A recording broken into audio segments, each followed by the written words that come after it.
Hari ini saya membawakan topik 5S. Bagaimana nak menjayakannya? Kenapa dia gagal? Okey.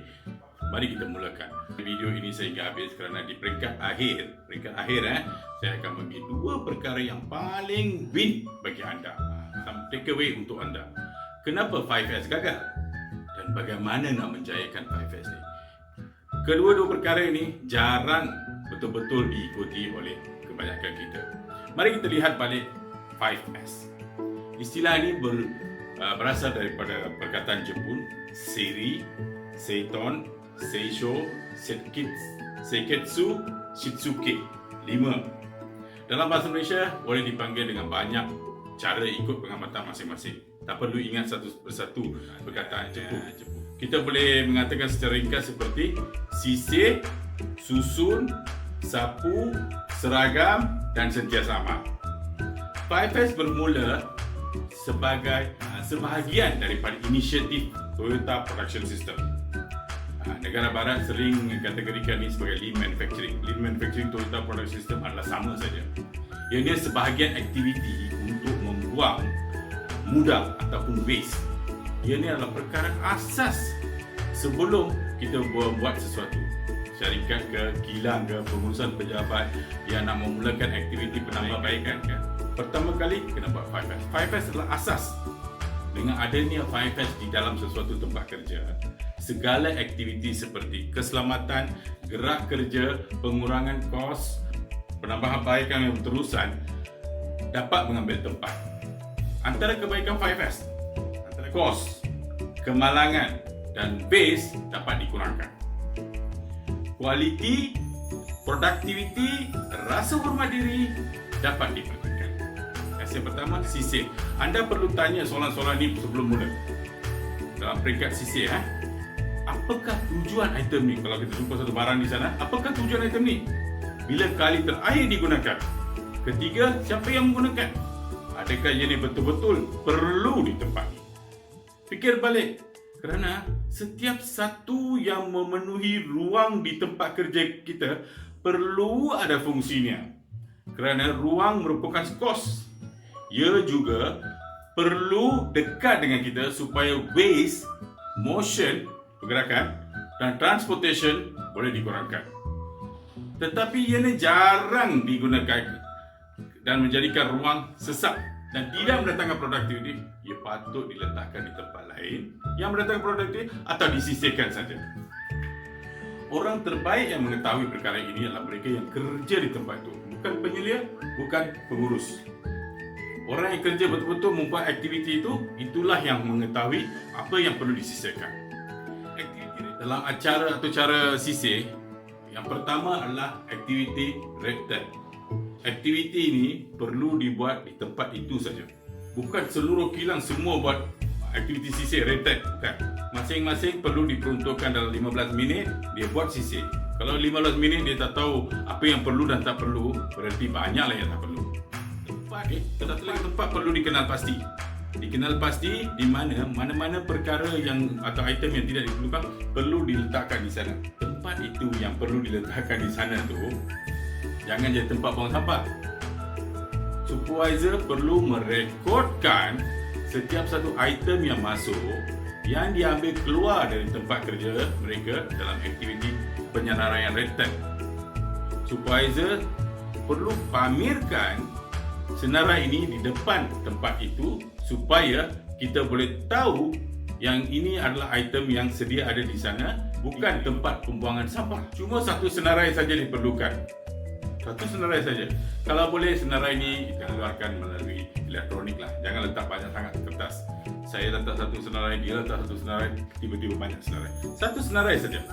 Lepas tu perlu ada satu perlumbaan gambar waktu setiap hari. Pengurus kena ada, penyelia kena ada, line leader kena ada, orang yang bertugas di sana kena ada. Lihat balik senarai ini, lihat balik benda ni, mana yang dibuat di tempat ni. Kemudian tengok balik, perlu tak perlu. Boleh pakai di depan peringkatan tu yang dia nak keluarkan, kata dia tidak diperlukan di sana. Terlalu besar, itu perlu melibatkan pihak pengurusan. Barang yang saya sebut dalam aktiviti sisir ni, dalam workstation punya, bukan awan besar ataupun layout dan sebagainya. Susun merupakan aktiviti kedua. Apabila kita sudah sisir, kita boleh nampak banyak perkara dengan jelas. Perkara-perkara yang perlu ditanya semasa susun ni, siapa guna stesen ni? Apa item yang digunakan di sini? Kekerapan mengguna. Boleh tak kita kumpul sekali dalam satu golongan item-item ni? Jenis dia atau cara kerja dia macam pun boleh dikumpulkan ya. Ergonomiknya. Okey. Cara mengurangkan supaya kita tidak membazir. Perlukah kita satu bekas untuk simpan semua benda-benda ini? Ikut aturannya. Lepas tu dalam fasa ini, orang yang menjalankan kerja yang sebenarnya perlu memberitahu bagaimana penyusunan yang paling logikal bagi dia, paling ergonomik bagi dia. Capaian tangan, aturan, satu ambil, kemudian second ambil, dua ambil dan sebagainya. Di sini, Lean Manufacturing menyarankan kaedah penyusunan akan mengurangkan mudah ataupun waste seperti defect, waiting time, extra motion, excess inventory, overproduction, extra processing dan juga transportation. Semua ini boleh dikurangkan kalau penyusunan itu mengikut seperti mana yang diperlukan. Pengenalan tentang layout patut diberi perhatian dengan merujuk layout keseluruhan. Bukan satu tempat saja, dia mesti dengan keseluruhan. Okay. Para penyelia dan pengurus perlu terlibat di sini. Aktiviti selanjutnya sapu. Peringkat ini yang paling tidak difahami. Ramai beranggapan ini senang, bersihkan saja, housekeeping saja dan sebagainya.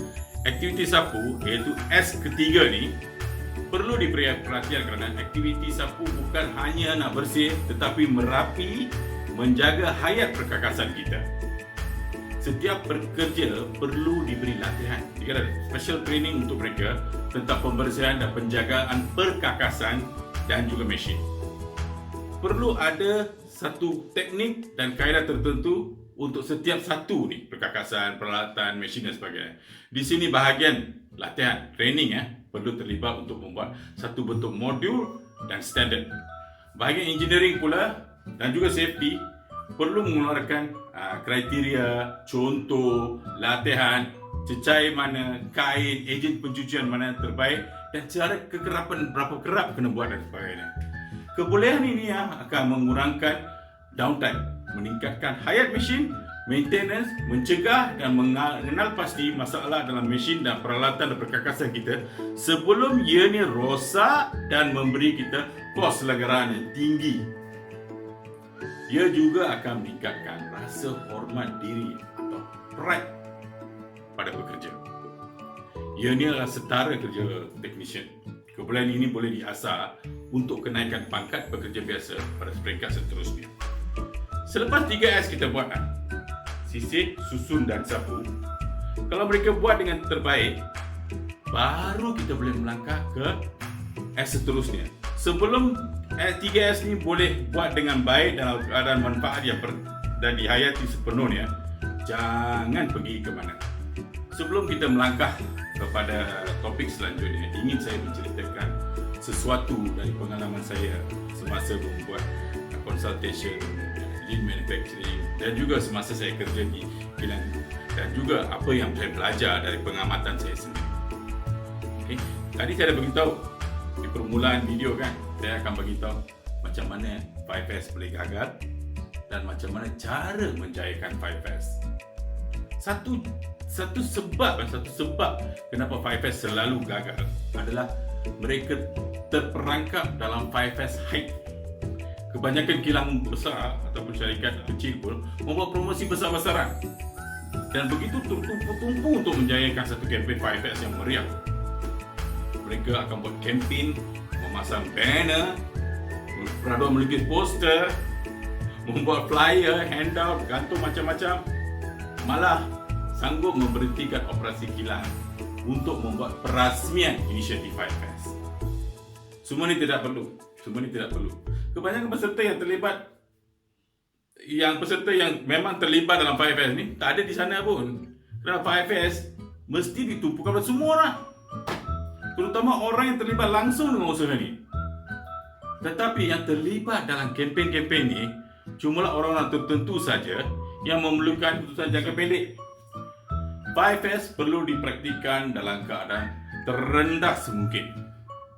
Bagi kilang peringkat operator, bagi pejabat peringkat pekerja biasa, bagi tempat awam ni orang biasa yang selalu berkunjung di tempat itu. Itu peringkat terendah. Dia patut dimulakan di peringkat terendah dulu.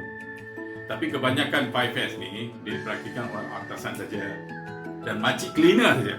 Lalu meninggalkan 60% daripada target audience kamu yang memerlukan 5S ni tidak terlibat. Sebab itu dia gagal. Golongan besar yang sepatutnya terlibat langsung dengan 5S tidak terlibat. 5S jadi bahan kempen. Tiada anjakan yang betul kesasaran berlaku dalam masa 3 bulan dan dia mula kurang inisiatif. Lama-lama dia jadi hiasan dalam dia orang punya majalah saja. Sebagai aktiviti satu, aktiviti syarikat. Dia orang buat 5S, ada kempen, tangkap gambar sini, itu saja. 5S adalah satu budaya. Dia mesti melalui mereka tertentu dan memerlukan masa. Dia tidak boleh terus pergi buat esok jadi, tak boleh. Dia mesti melalui peringkat percubaan, tentangan, kesesuaian, penerimaan dan pelaksanaan. Semua orang yang terlibat dengan 5S ni kena lihat dan hayati 5S dari semasa ke semasa. Okey, perkara dua yang saya janjikan tadi, bagaimana nak menjayakan 5S ni, pecahkan dulu golongan terendah ni yang membuat sisir, susun dan sapu. Kumpulan A, sisir, kumpulan B, susun, kumpulan C, sapu. Pecahkan mereka pada 3 kumpulan yang sama rata. Ada satu lagi kumpulan D, iaitu pemerhati. Kumpulan D ini diterajui oleh supervisor dan pengurus. Terangkan, adakan meeting, adakan latihan, terangkan. S pertama, apa perlu buat kumpulan A ni. S kedua, apa perlu buat pada kumpulan B ni. S ketiga, apa perlu buat dengan kumpulan ni. Sisir, apa perlu buat. Susun, apa perlu buat. Sapu, apa perlu buat. Maybe hari ini, hari Isnin, A buat sisir, B buat susun, C buat sapu. Esok B pula buat 5S ni kepada 3 kumpulan. Tiga kumpulan sisir, C buat susun, A pula buat sapu. Begitu juga setiap hari different pelbagai tugas. Hari Isnin sampai ke Jumaat, orang yang berbeza buat aktiviti yang berbeza, supaya semua merasa aktiviti 3S ni. Semua merasa satu hari buat sisir, satu hari buat susun, satu hari buat sapu. Biar ini untuk dalam masa 2-3 minggu. Kemudian kumpulan D yang pemerhati ni perlu tarik mereka datang, tanya mereka bagaimana perasaan mereka buat ni, apa masalah yang mereka jumpa, apa yang boleh mereka cadangkan untuk mengatasi masalah ni dan sebagainya. Bila kita letak tugas ini dan tanggungjawab ini balik kepada mereka, kita tanya macam mana keadaan dan sebagainya, kan, dia akan lebih memberi inisiatif untuk terlibat sama memberikan cadangan. Mereka akan buat kerja-kerja sisir, susun dan sapu ni dengan lebih bersemangat. Biar ini untuk 1 bulan. Kemudian baru pergi ke S selanjutnya. S keempat, iaitu seragam. Selepas 3S ni dibuat, sudah nampak ada satu macam budaya terbentuk. S keempat, standardise perlu dilakukan. S keempat, standardise ni perlu dilakukan di mana pengurus dan juga penyelia perlu terlibat sama. 3S pertama tidak terlibat, lepas tu mereka nak adakan meeting untuk menerima cadangan, tapi sini kena terlibat sama. Apa yang akan berlaku adalah pengurus dan juga penyelia bersama dengan engineer dan juga safety engineer, mereka perlu buat satu standard operating procedure. Bagaimana menyeragamkan workstation mereka, tempat kerja mereka.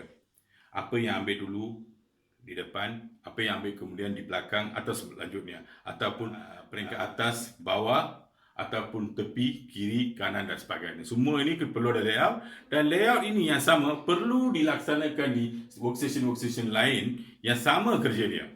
Begitu juga dengan tempat lain, shift lain dan juga department lain. perlu dilaksanakan. Ini memerlukan satu bentuk kerja di mana semua terlibat sama. Satu kilang terlibat sama. Di sinilah perlu ada checklist, perlu ada kempen, perlu ada hadiah, mungkin kempen lukis poster ke, dapatkan corangan kata ke, ataupun tim-tim tadi kan, ABC yang tim tadi kan, mana yang buat 5S yang terbaik. Di sini kena ada pertandingan. Daripada sinilah budaya akan terbentuk. Bukannya mula-mula buat kempen, bukan itu. Sekarang kita buatkan yang ini. Ini akan menguatkan tahap ini. Sini boleh buat checklist. Sisir, susun, sapu dan seragam telah berlaku. S terakhir akan terbentuk dengan sendirinya. Ini adalah sentiasa amal, disiplin. Bila perkara-perkara ini berlaku, sentiasa amal akan terbentuk dengan sendirinya. Jadi, kita ada 5S sekarang. Terima kasih. Tolong subscribe channel saya dan juga like video saya dan bagi saya komen kalau ada sesuatu yang perlu dinyatakan kepada saya. Terima kasih.